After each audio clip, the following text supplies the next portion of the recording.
할렐루야. 여러분 한 주간도 평안하셨습니까? 네, 오늘도 말씀으로 은혜 받는 시간이 되기를 원합니다. 전후자로 인사하겠습니다. 은혜 받고 가십시다. 다시 인사하겠습니다. 예배에 성공하시기 바랍니다. 사랑하는 성도 여러분, 우리가 믿는 하나님은 천지 만물을 창조하신 창조주 하나님이심을 믿습니다. 뿐만 아니고 그분은 세상을 창조하신 이후에 이신론자들이 말하는 것처럼 세상의 그런 자연의 법칙으로 그냥 흘러가도록 내어두는 분이 아니라 그분의 뜻과 그분의 계획 아래서 이 세상을 친히 지금도 다스리고 섭리하고 주관하신 주님이신 줄 믿습니다. 나아가서 이제 그분이 언젠가 이 세상의 역사의 종말이 오면 이 세상을 심판하실 심판주로, 언젠가는 이 세상을 다시 주님께서 심판하실 심판의 하나님이신 줄로 믿습니다. 오늘 말씀의 제목이 좀 무시무시합니다. 뭐죠? 지구의 종말이 온다면. 언제 지구의 종말이 옵니까? 주님이 이 땅에 오시면, 주님이 이 땅의 마지막 종말을 구하시면 세상은 종말이 오는 겁니다. 시간을 바라보는 역사관, 시간관이 몇 가지가 있습니다. 시간을 어떻게 이해하는가? 첫 번째, 직선사관이 있습니다. 시작이 없었어요. 언젠지 몰라요. 그리고 아직 끝도 없어요. 끝없이 계속 시간이 흐른다는 생각이죠. 이게 이제 유물론주의자들, 진화론자들입니다. 언제 시간이 있었는지 몰라요. 언제 끝난다는 게 없어요. 계속 시간이 진행될 거라는 거예요. 발전해 나갈 거라는 거죠. 이제 직선사관이라고 얘기합니다. 순환사관이라는 것이 있어요. 이제 불교 그리고 또 이제 힌두교에서는 순환된다. 윤회관이 있어요. 윤회관. 그래서 이 땅에서 사는 동안에 착하게 선하게 덕을 쌓고 공덕을 쌓아야 돼요. 왜냐? 그래야 이 땅에 태어날 때 좋은 사람으로 태어날 수 있으니까. 악하면 악한 천한 짐승으로 태어날 수도 있어요. 그래서 이 세상을 순환적으로 보는 거죠. 그러나 기독교의 역사관은 선분사관입니다. 무슨 사관? 선분사관이라는 것은 선분은 시작이 있고 끝이 있어요. 맨 처음 시작이 언제냐? 창세기 1장 1절. 태초에 하나님의 천지를 창조하시니라. 이때 시간이 시작된 거예요. 거기에 시작이 있어요. 마지막 계시록 22장에 주님께서 이 세상에 다시 오십니다. 마라나타, 주 예수여 어서 오시옵소서 하는 순간 시간이 끝나버리는 거예요. 그러면 시작 전 이전의 시간을 우리는 뭐라고 그러죠? 창세기 시간 이전을 우리는 뭐라고 그래? 영원이라고. 영원. 그 영원은 시간이 있는 게 아니에요. 영원의 세계예요. 자, 계시록 이후에 예수님이 이 땅에 오시고 난 다음에 그 이후의 시간을 우리는 뭐라고 그러죠?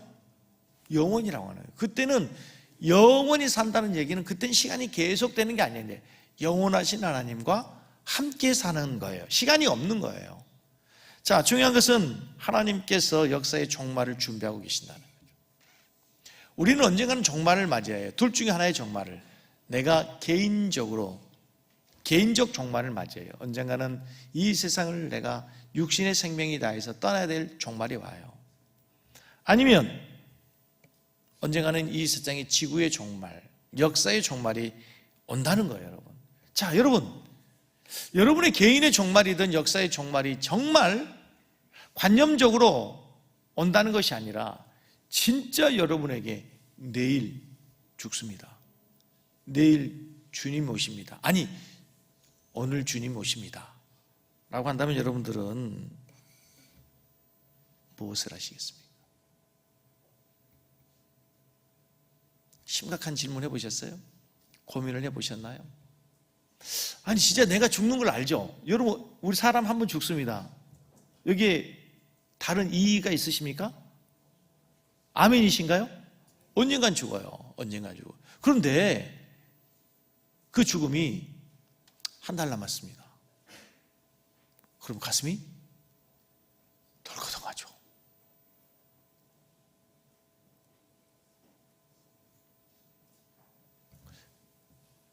그 선언이 여러분들이 주어진다면 여러분들은 무슨 일을 하시겠습니까? 유명한 유대인 철학자 스피노자는 이런 얘기를 했습니다. 만약 내일의 지구의 종말이 온다 할지라도 나는 한 그루의 사과나무를 심겠다. 이 말은 단순히 사과나무를 심겠다는 의미가 아니라 희망을 계속 가질 거라는 거죠. 사과나무는 오늘 심어서 내일 열매를 딸 수 있는 나무가 아닙니다. 제가 3번 사과나무 심어봤잖아요. 사과나무 심어가지고 1, 2년 지난다고 열매를 딸 수 있는 게 아니고요. 몇 년 지나야 열매를 딸 수 있음에도 불구하고 사과나무를 심겠다는 것은 나는 계속해서 그럼에도 불구하고 희망을 잃지 않겠다는 거죠. 정말 여러분, 정말 나의 죽음이, 나의 종말이, 역사적 종말이 우리에게 닥친다면 정말 어떻게 할 것인가 정말 궁금해요. 신학교 때 어느 설교 교수님의 가르침이 기억이 납니다. 여러분이 강단에 설 때마다 늘 마지막 설교를 한다는 심정으로 서세요. 여러분이 늘 강단에 설 때마다 이 설교가 마지막이다 생각하고 설교한다면 여러분은 그 어떤 설교자보다도 성공적 설교자가 될 겁니다. 그 성공적 설교자라 하면 수천 명, 수만 명이 모여서 많은 사람들이 모여서 설교하는 설교자로 성공한다는 것이 아니라 여러분 진실한 설교자가 될 겁니다. 정말 해야 될 말을 정말 진실한 하나님의 진리의 말씀만을 선포하는 설교자가 되어 여러분은 탐욕적이거나 여러분의 욕심이나 야망을 위해 설교하는 자가 아니라 하나님의 진리의 말씀을 선포할 것이므로 여러분은 성공하는 목사가 될 겁니다. 기억이 났습니다. 여러분에게 주어진 마지막 삶이 이 순간에 맞이하게 된다면 여러분 무엇을 하시겠습니까? 오늘 베드로 사도는 우리에게 이렇게 얘기합니다. 베드로전서 4장 7절을 같이 읽겠습니다. 만물의 마지막이 가까웠으니 그러므로 너희는 정신을 차리고 근신하여. 만물이 마지막이 가까웠다 무슨 말? 종말이 가까웠다는 거예요. 종말이 왔다.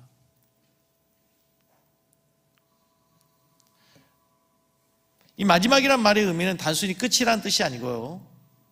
이 본문의 원래 마지막이라는 뜻은 완성이라는 뜻이 있어요. 주님 오시면 세상의 모든 만물이 완성이 되는 거죠.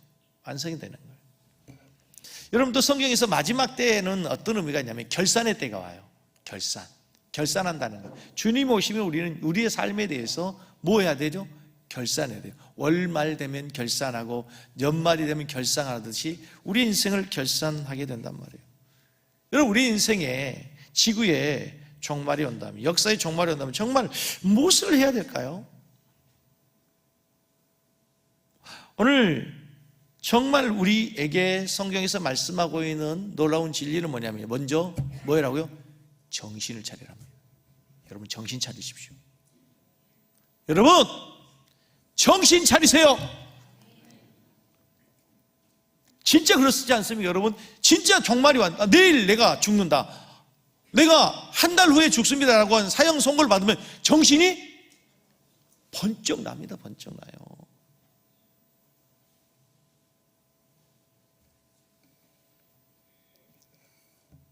그런데 제가 참 재미있는 사실을 발견한 게 이 본문에 정신을 차리다라고 하는 말이 뜻이 뭐냐면 술 취하지 않는 제정신 상태입니다.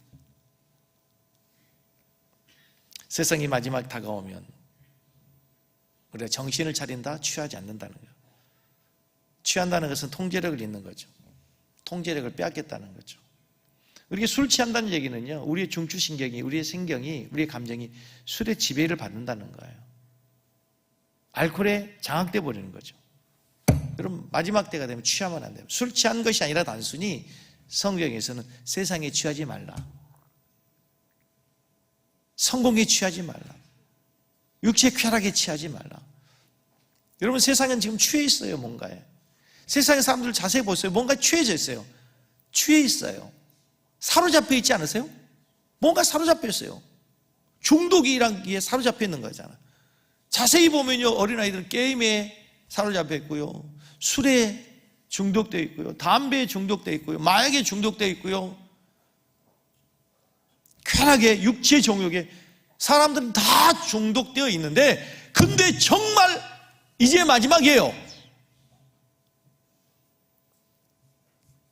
준비하세요 하면요,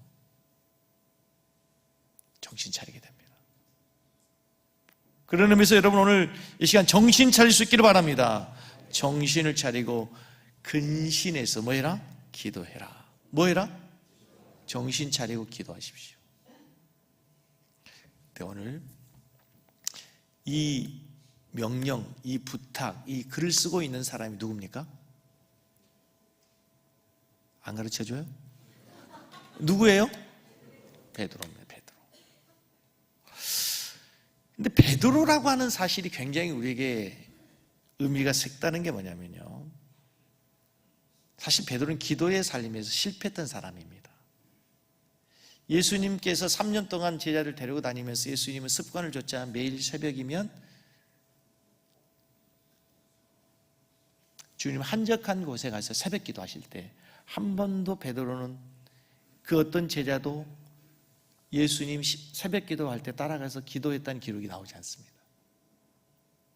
그리고 주님이 개인적 이 세상에서의 육신적 마지막 종말을 맞이할 때 겟세마네 동산에 올라가 기도하면서 주님께 제자를 데리고 갔을 때에 주님은 밤새 땀방울이 핏방울 되도록 기도하셨으나 제자들은 기도하지 않았습니다.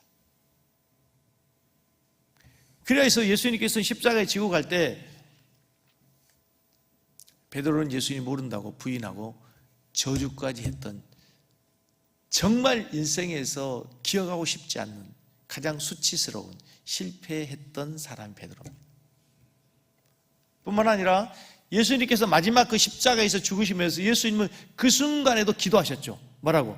아버지여 저들의 죄를 사하여 주십시오. 자기들이 하는 것을 알지 못합니다. 기도할 때도 베드로는 그 기도의 의미가 뭔지를 몰랐어요. 그 기도의 의미가 뭔지를 몰랐단 말입니다.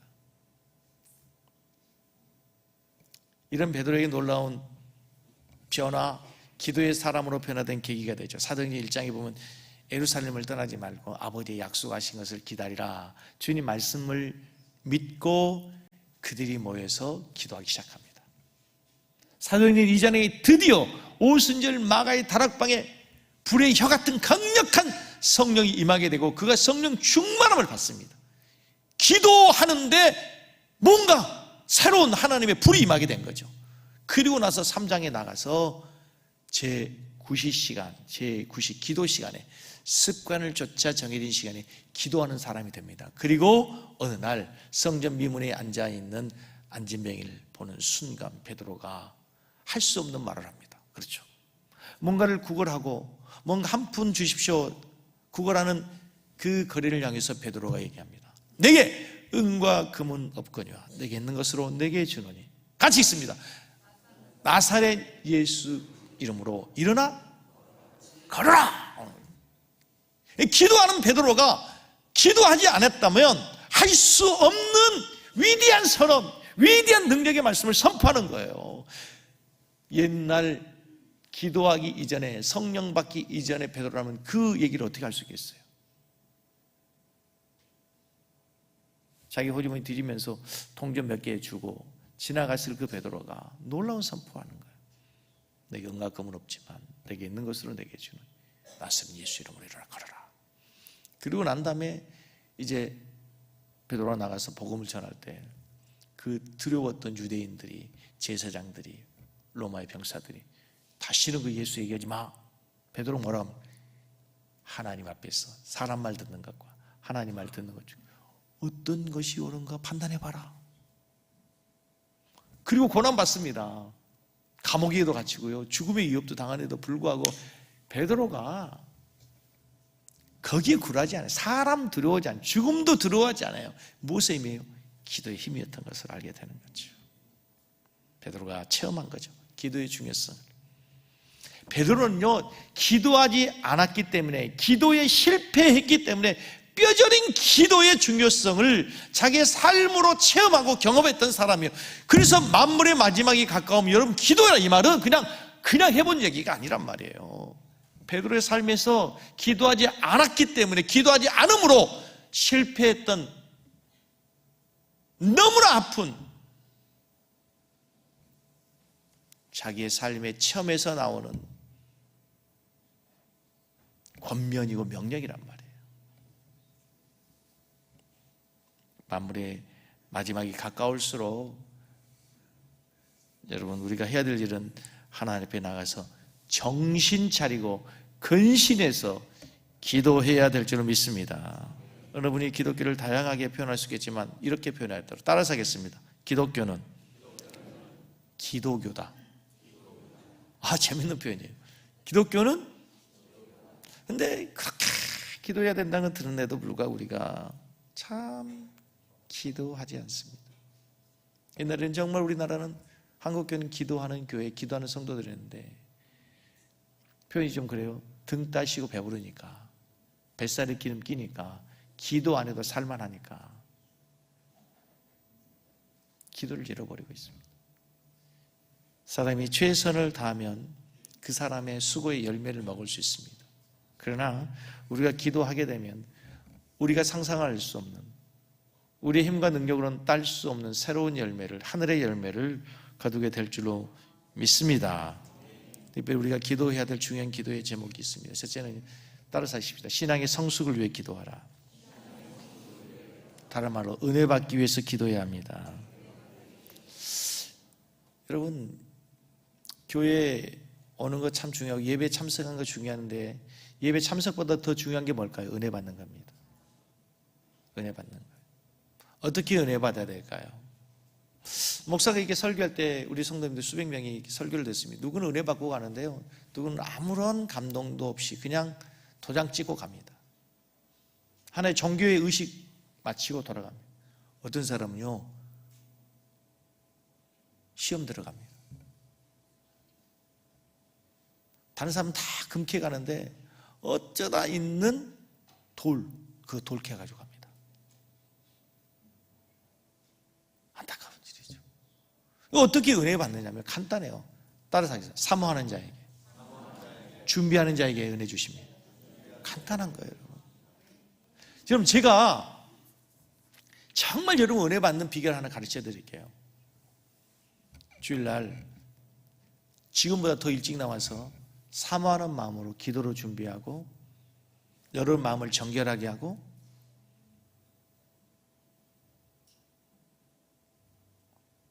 찬양으로 준비하고 예배 드려보세요. 말씀이 달라요. 갑자기 김종수 목사의 설교가 능력이 있는 게 아니라 여러분의 마음이 그야말로 옥토밭이 된 거예요. 그게 반대로 여러분 매주마다 11시 한 15분 정도 되면 이제 찬양이 끝납니다. 11시 한 15분에 돌아오세요. 점점 앞에다 뒤로 갑니다. 뒤로 점점 뒤로 가다가요, 죄송해요, 좀 위로 가면 4층으로 갑니다. 그래서 숫자가 줄어들어요. 그렇게 되어 있어요.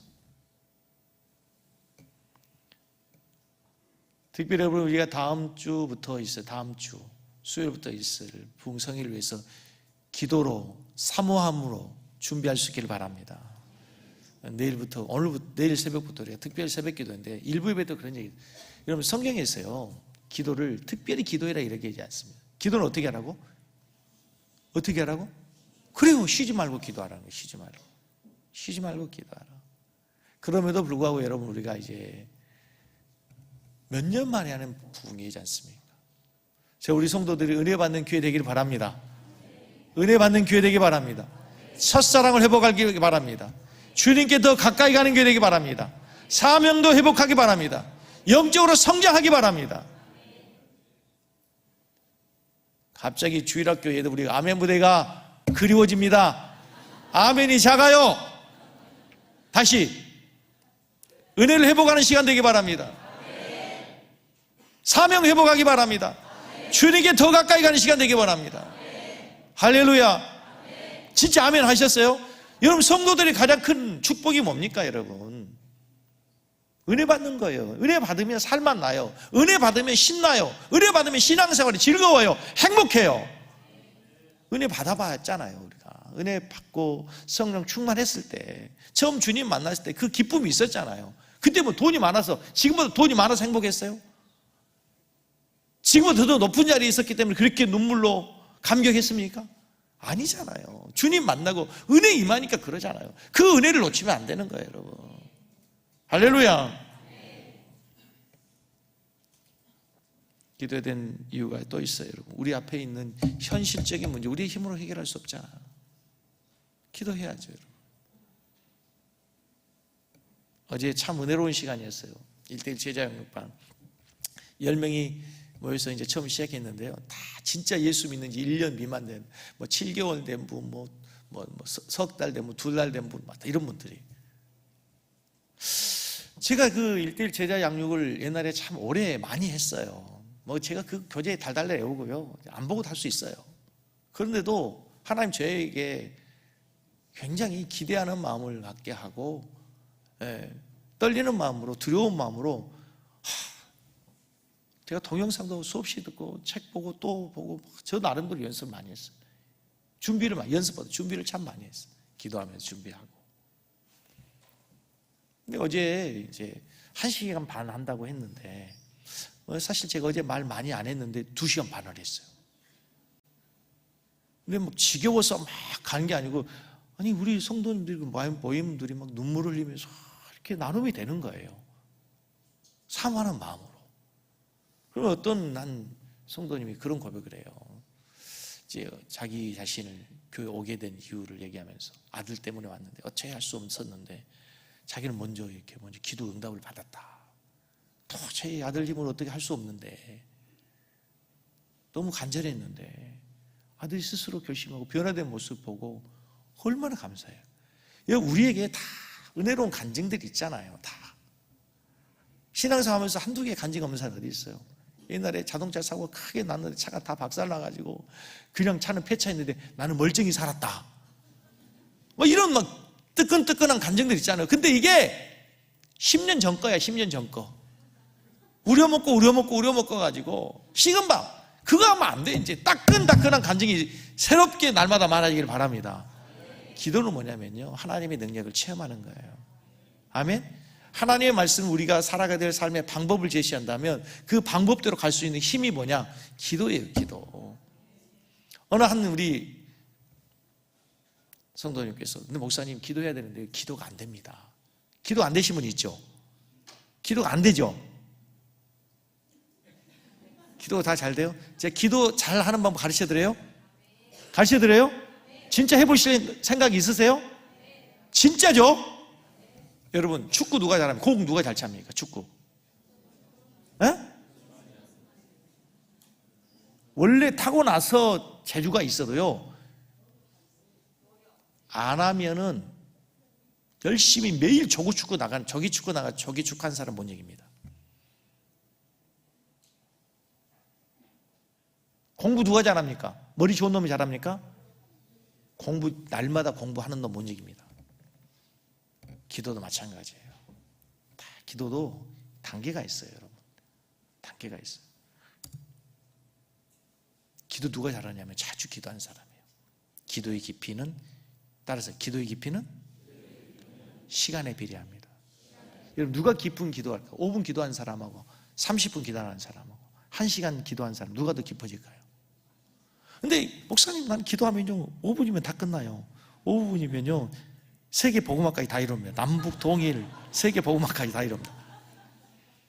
기도할 게 없어요. 근데 훈련이 안 돼서 그래요. 훈련이 안 돼서. 제가 어제 우리 10명 서로 이름 알고 서로 기도의 제목 알고 그 사람들 이름만 불러도 5분 걸려요. 기도를 하다 보면 기도가 넓어요. 오늘 설교 큰일 났네 이거.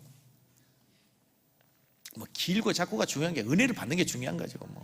5분 더 늦게 끝나면 어쩔 거예요. 괜찮죠.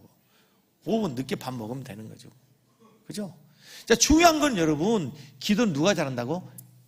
자주 기도한 사람이잖아. 깊이 기도한 사람이 잘하는.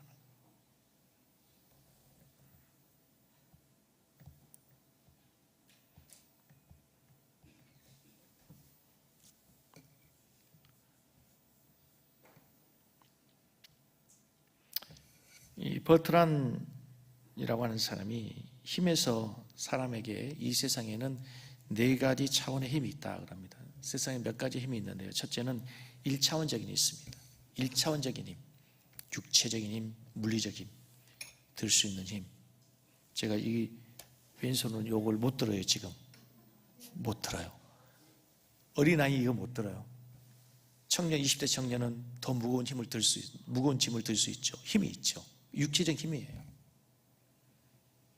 경제적 힘. 그렇죠? 두 번째 힘이 있습니다, 여러분. 지식의 힘입니다. 아는 것이 힘이다 그러잖아요. 여기 악보 있습니다. 여러분, 저는 이거 악보를 보면 도대체 이게 뭔지 잘 모르죠. 근데 이 악보를 볼 수 있는 음악을 전공한 사람, 피아노를 치고, 드럼을 치고, 베이스를 치고, 그렇죠? 기타를 치고, 이게 뭐예요? 지식의 힘입니다. 지식의 힘. 지식의 힘이 있죠. 그 지식의 힘이 얼마나 무섭습니까? 이런 과학을 발전시켰잖아요. 무에서 유를 창조하는 지식의 힘. 3차원의 힘이 있어요. 뭐냐면 그게 심력이에요. 담력이에요. 이게 참 중요해요. 여러분, 요즘 아이들이 육체적으로는 컸어요. 신체적으로는 얼마나 더 건강합니까? 그런데 뭐가 부족해요? 심력이 부족해요. 담력이 부족해요. 담력이 부족해요.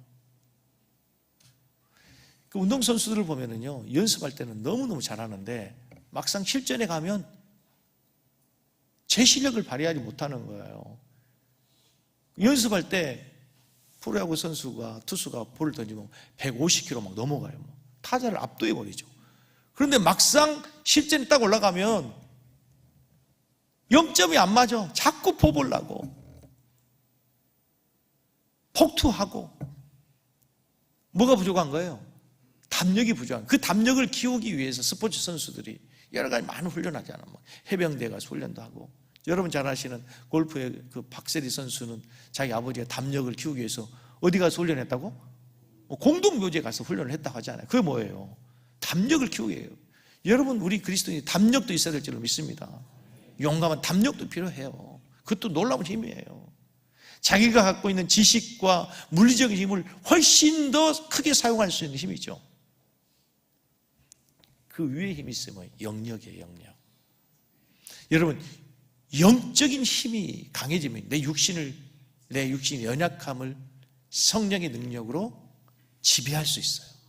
육체의 소욕도 본능도 성령으로 다스릴 수 있어요. 이 육체의 본능은 무엇으로 다스릴 수 있겠어요? 이건 영역으로만 다스릴 수 있는 거예요. 그 영역은 어디에서 온다는 거예요? 그러면 기도에서 오는 거예요. 영역을 소유하고 영역을 사용하며 승리하는 성도들 되기를 주의 이름으로 축복합니다. 두 번째, 마무리 마지막이 가까우면 뭐해라? 열심으로 서로 사랑해라.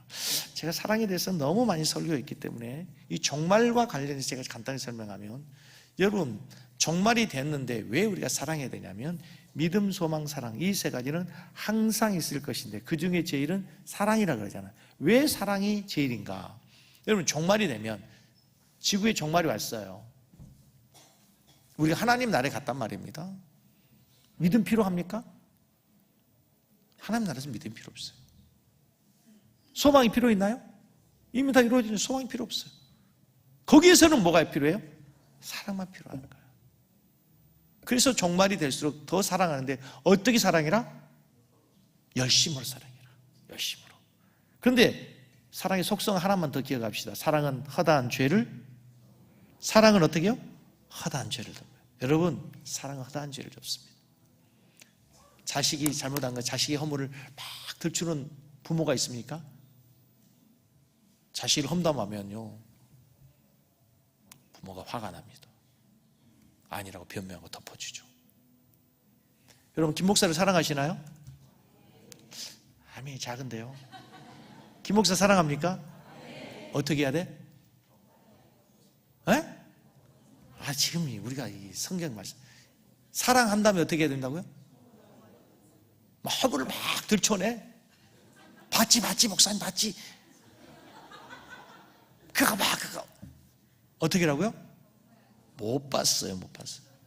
덮어주는 거예요. 다시, 김 목사 사랑하시죠? 어떻게 하라고? 자, 셀 리더를 사랑하시나요? 어떻게 해야 돼? 셀원이 실수해서 허물이 있어요. 어떻게 해요? 집에 있는 그 왼수를 어떻게 해야 돼? 덮어줘야 돼. 이불로 덮어버리면 안 되고, 에이, 덮어버리고, 그게 아니고, 허다한 죄를 덮어줘야 돼. 우리 교회 그런 교회 되길 바랍니다.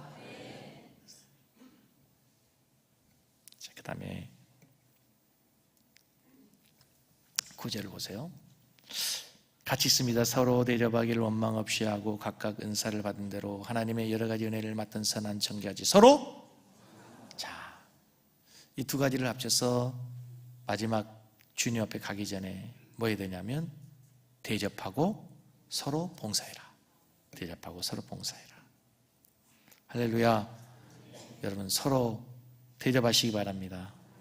그리고 봉사하시기 바랍니다.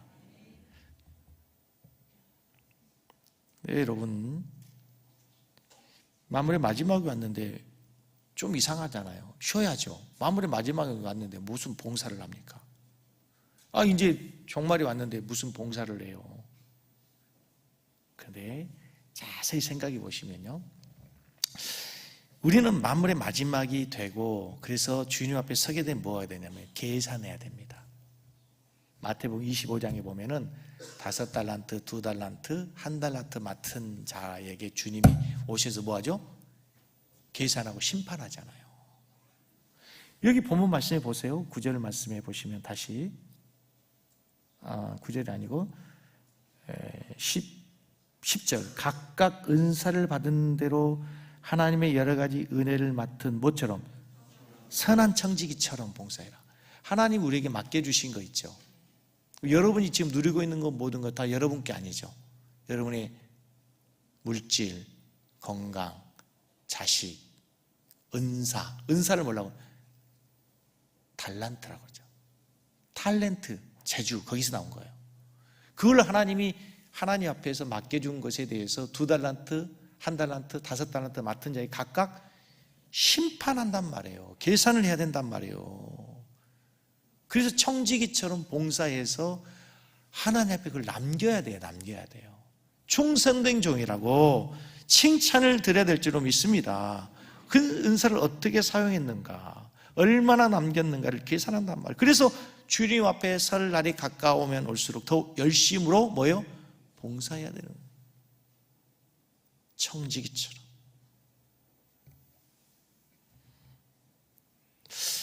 그런데 이제 봉사하고 섬겨야 되는데요, 베드로전서 4장 11절을 보시면요, 참 오늘 이 말씀에 되게 새로운 은혜를 받았는데 11절 말씀 보니까 11절을 보면은 만일 누가 말하려면 뭐 어떻게 하라고요?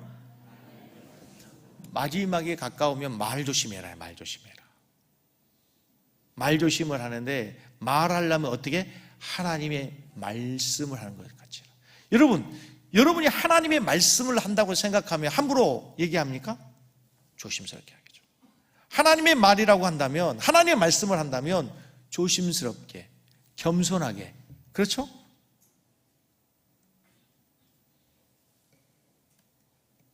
언어의 중요성은 지난번 좋은 날 보기를 원하거든 말을 조심해라 그랬죠.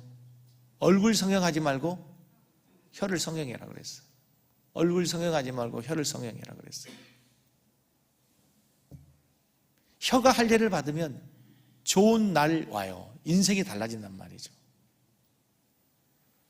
우리 교회가 잘 되는 이유, 축복의 말, 위로의 말, 격려의 말, 하나님의 말씀을 하는 것 같이 두려움으로 하시.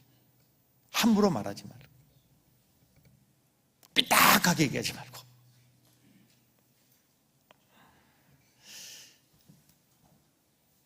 말로도 봉사하고 몸으로도 봉사해야 돼요. 그런데 여러분,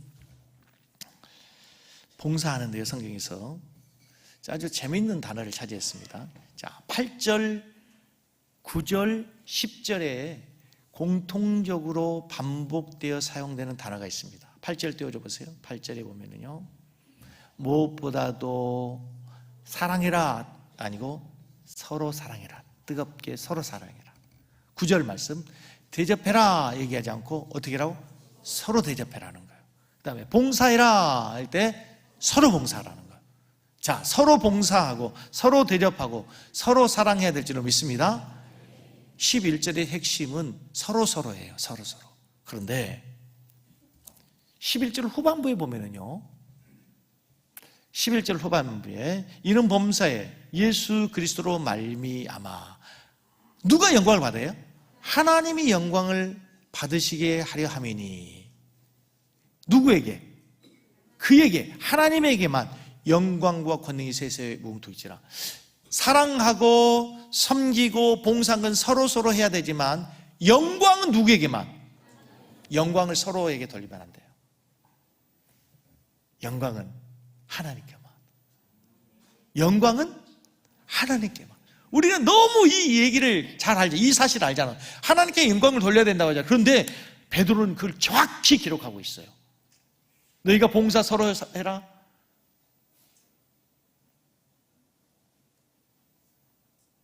사랑은 서로 해라. 그러나 영광은 서로 나누지 말아라. 하나님께만 돌려라. 여러분 다른 거 잊지 마시고, 다른 건 잊어도요, 이 말씀 꼭 잊지 마세요. 영광은 하나님. 그래서 교회에서 이렇게 공로패 주는 거 참 조심해야 돼요. 공로패를 물론 기억하기, 축하하기 위해서 기념하기, 격려하기 줘야 되지만 남발하면 안 되겠다는 생각이 들어요. 자, 여러분 열심히 충성하고 봉사했을 때 어떻게 되냐면 누가복음 17장 10절 말씀 같이 읽습니다. 이와 같이 너희도 명령받은 것을 다 행한 후에 이르기를 우리는 모익한 종이라. 우리가 하야 할 일을 한 것뿐이라. 여러분 열심히 일했어요. 충성을 다했어요. 그러고 난 다음에 사람들이 아유 집사님 너무너무 수고했어요. 아유 장로님 어떻게 그렇게 큰일을 하셨어요. 너무너무 수고했어요. 아 이제 좀 알아주네. 사람 알아보네. 그게 아니고 뭐라고요? 저는 무익한 종입니다. 그리고 다음 같이 고백해요. 해야 할 일을 했을 뿐입니다. 따라하겠습니다. 해야 할 일을 했을 뿐입니다. 아유 집사님 어떻게 이렇게 큰 일을, 그렇게 수고한 일을 그렇게 잘 감당하셨어요. 아유 집사님 대단해요. 어떻게 그 일을 잘해요? 아셨죠? 네. 근데 이렇게 하면 안 돼요. 열심히 일하고 충성한 집사님. 집사님 해야 할 일을 했을 뿐이지? 바보예요, 바보. 순서를 몰라, 그거는. 아유, 집사님, 우리는 칭찬해야 돼. 집사님, 너무 잘했어요. 너무 수고했어요. 집사님 때문에 교회가 너무 따뜻해졌어요. 깨끗해졌어요. 풍성해졌어요. 그때 조심해야 된다면. 그때 뭐라고 한다고요? 나는 뭐 이간적이 나 아니어도. 중직들이 기억해도 여러분 아니면 교회 안 될 것 같으죠? 아니에요. 더 잘 됩니다. 그 하나님 나라의 원리예요. 그러니까 진짜 교회에서 조심해야 되는 게 공로주의예요. 공로주의. 내가 언제부터 이렇게 충성했는데 막 알아주지도 않고. 나 아니면 될 줄 알아? 성경에 그런 건 없어요. 하나님께서는요 돌들로 나블라움의 자손을 만들 수 있는 분이잖아요. 나 아니어도 하나님 얼마든지 사용할 수 있는데, 얼마든지 다른 사람에 맡겼을 텐데 더 잘할 수 있는데 무익한 종인데 써주신 걸 감사한 거죠. 제가 이런 생각을 하더라고요.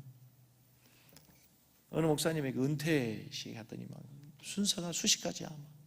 막 격려사, 축하, 저는 이 말하고 이미 어제 오늘 설교를 준비하다가 제가 언젠가 은퇴한 날, 이렇게 얘기해요. 저는 무익한 종이었습니다. 해야 할 일을 했을 뿐이고 하나님 사용해 주셔서 감사합니다. 영광은 하나님께 돌립니다. 이 말이면 끝인 거예요. 저 그랬어요. 은퇴사 벌써 준비해놨어요. 제 얘기는 여러분들이 어떤 일을 하고 났을 때 1년 회장을 막 끝날 때 집사님 수고했어요, 권사님 수고했어요, 장로님 수고했어요. 뭐라고? 내가 이걸 지금 강조한 이유가 있어요. 강조할 일. 우리 모두가 다 그렇게 고백해야 돼. 그러면 하나님이 더 높여주시고 더 크게 사용해 주실 줄 믿습니다. 하나님이 겸손한 사람 사용하시거든. 겸손한 사람. 제 마무리의 마지막이 다가옵니다. 말씀 마칠게요. 방만하게 취해서 살 때가 아니라 정신 차리고 기도하시기 바랍니다. 뜨겁게 사랑하시기 바랍니다. 사랑은 허다한 죄를 덮는다. 덮어주십시다. 그리고 우리가 서로 대접하고 더 봉사하고, 그래서 하나님께만 경외하는 우리 모든 성도들 다 되실 주 이름 축복합니다. 우리 찬송하겠습니다.